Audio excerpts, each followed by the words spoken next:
अस्सलामु अलैकुम। आज की वीडियो हज़रत अली रज़ी अल्लाह ताला अन्हो और हज़रत फ़ातिमा रज़ी अल्लाह ताला अन्हा का निकाह के बारे में है। हज़रत अली रज़ी अल्लाह ताला अन्हो और हज़रत फ़ातिमा रज़ी अल्लाह ताला अन्हा का निकाह इस्लामी तारीख़ के अहम तरीन वाक़े में से एक है। ये निकाह इस वक्त हुआ जब हज़रत फ़ातिमा रसूलुल्लाह सल्लल्लाहु अलैहि वसल्लम की बेटी थीं और हज़रत अली आपके करीबी सहाबी और दामाद। निकाह का आगाज़ इस वक्त हुआ जब हज़रत अली ने हज़रत फ़ातिमा के हाथ की तलब की। उन्होंने अपनी ख्वाहिश का इजहार किया और हज़रत फ़ातिमा के वालिद हज़रत मोहम्मद सल्लल्लाहु अलैहि वसल्लम के से इजाज़त मांगी। हज़रत मोहम्मद सल्लल्लाहु अलैहि वसल्लम ने इस बात को खुश दिली से कबूल किया।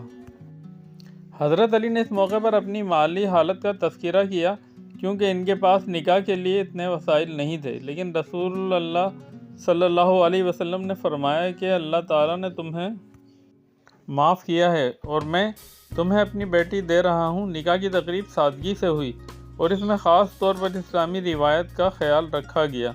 यह निकाह इस्लामी तारीख़ में एक मिसाली जोड़े की मिसाल के तौर पर जाना जाता है, जहाँ मोहब्बत, एहतराम और दीन की बुनियाद पर रिश्ता कायम हुआ। हज़रत अली और हज़रत फ़ातिमा का निकाह 2 हिजरी में हुआ और इनके 3 बच्चे हुए, हज़रत हसन, हज़रत हुसैन और हज़रत ज़ैनब। यह निकाह ना सिर्फ मोहब्बत और सादगी की मिसाल था बल्कि इस्लामी तालीमात की रोशनी में ज़िंदगी गुजारने का बेहतरीन नमूना भी पेश करता है। आखिर में एक ही मैसेज है कि नमाज ज़रूर पढ़ें, क़ब्ल इसके आपकी नमाज पढ़ी जाए।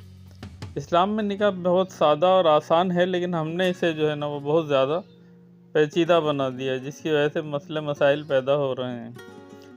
वीडियो पसंद आई तो लाइक, शेयर और दोस्तों में शेयर ज़रूर कीजिएगा। जज़ाकल्लाह।